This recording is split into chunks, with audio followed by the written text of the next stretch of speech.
കഴിഞ്ഞ കുറേ നാളുകളായി കേരളത്തിൽ കോൺഗ്രസും BJPയും ചേർന്ന് നടത്തിക്കൊണ്ടിരിക്കുന്ന രഹസ്യമായ ഡീലിൻ്റെ ഒരു ചിത്രം കൂടിയാണ് ഇന്ന് വ്യക്തമാവുന്നത്.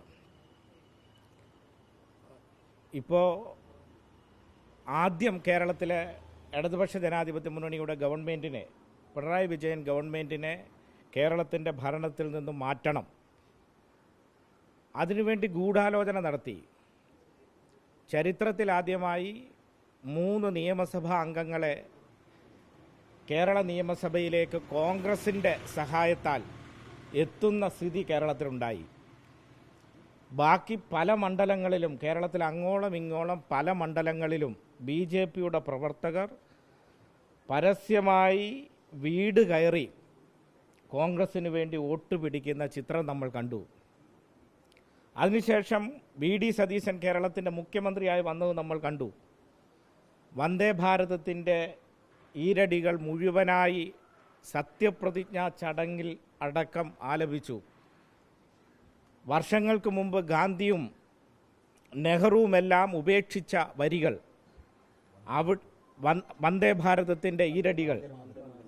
വന്ദേ മാതരത്തിൻ്റെ ഈരടികൾ അവിടെ ആലപിക്കാൻ അവിടെ BJPയുടെ നിർദ്ദേശം അവിടെ നടപ്പിലാക്കി.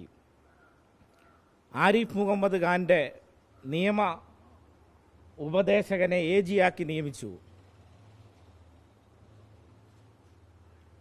ഇലക്ഷൻ കമ്മീഷൻ്റെ അറിയിപ്പിൽ BJPയുടെ സീൽ പതിച്ച ഉദ്യോഗസ്ഥനെ മുഖ്യമന്ത്രിയുടെ സെക്രട്ടറിയായി നിയമിച്ചു. ഉത്തർപ്രദേശിലെ യോഗി ആദിത്യനാഥിൻ്റെ ലവ് ജിഹാദ് നിയമം കേരളത്തിൽ നടപ്പിലാക്കണം എന്ന് ബാധിച്ച ആളിനെ മാധ്യമ ഉപദേഷ്ടാവായി നിയമിച്ചു. ഇതെല്ലാം ഇവർ തമ്മിലുള്ള രഹസ്യ ഡീലായിരുന്നു. അതിനുശേഷം കേരളത്തിൻ്റെ പ്രതിപക്ഷ നേതാവിൻ്റെ അംഗരക്ഷകരെ ഇന്നലെ സസ്പെൻഡ് ചെയ്യുന്നു. സസ്പെൻഡ് ചെയ്താരാ? കേരളത്തിൻ്റെ ആഭ്യന്തര വകുപ്പ് സസ്പെൻഡ് ചെയ്യുന്നു. കേരളത്തിൻ്റെ മുഖ്യമന്ത്രി VD സതീശൻ ഡൽഹിയിൽ പോകുന്നു, നരേന്ദ്രമോദിയെ കാണുന്നു, ഇന്ന് ED റെയ്ഡ് നടത്തുന്നു. ഇതെല്ലാം കൂടി കൂട്ടി വായിക്കേണ്ട കാര്യങ്ങളാണ്. ഇതവരുടെ രഹസ്യ ഡീലാണ്. ആ രഹസ്യ ഡീലിൻ്റെ ഒരധ്യായം കൂടിയാണ് ഈ റെയ്ഡിലൂടെ പുറത്തു വരുന്നത്. നരേന്ദ്രമോദിക്കും മോഡിയുടെ EDക്കും തെറ്റുപറ്റിയിരിക്കുന്നു. ഒരുപക്ഷെ വടക്കേ ഇന്ത്യയിലെ സംസ്ഥാനങ്ങളിൽ അവർ കണ്ടിട്ടുണ്ടാവാം. അങ്ങനെ ഭയപ്പെടുത്തി രാഷ്ട്രീയ നേതാക്കന്മാരെ വരുതിയിലാക്കുന്നവരും അല്ലാത്തവരെയെല്ലാം ജയിലിലടയ്ക്കുന്നതും. കേരളത്തിലെ കമ്മ്യൂണിസ്റ്റ് പാർട്ടിയെയും പിണറായി വിജയനെയും ഇവർക്കറിയില്ല.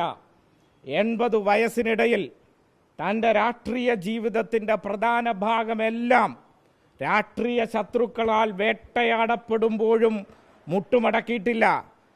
എല്ലാവരും ഉപേക്ഷിച്ചു പോയിട്ടേ ഉള്ളൂ. കേരളത്തിലെ കമ്മ്യൂണിസ്റ്റ് പാർട്ടി അങ്ങനെ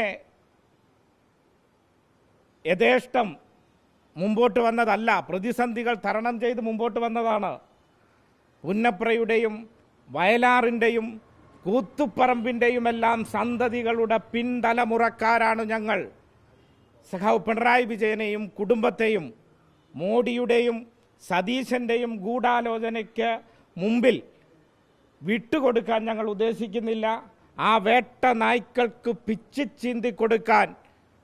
ചീന്തുവാൻ പിണറായി വിജയനെയും കുടുംബത്തെയും ഞങ്ങൾ വിട്ടുകൊടുക്കില്ല. കേരളത്തിലെ കമ്മ്യൂണിസ്റ്റുകാർ ജീവൻ കൊടുത്ത് സംരക്ഷിക്കും എന്ന കാര്യത്തിൽ സംശയമില്ല.